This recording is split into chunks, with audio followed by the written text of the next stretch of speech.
To install the nose boop prefab and resize it for another avatar, first make sure you have VRC Fury installed in your Unity project and your Unity project open. And then from your Explorer, you can double click the Unity package.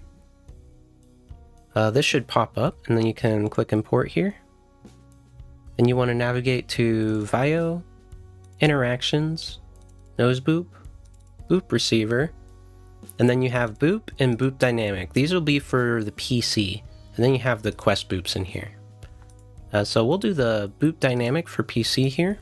You can click, drag, and drop it on the name of your avatar, and then you should see it pop up in your scene here. And so it's way up here. This guy is very short, so we can use W, E, and R to reposition, rotate, and resize respectively.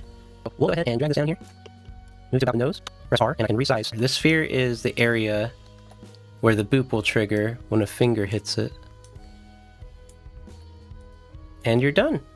Let me know if you have any questions. My Discord is in the description.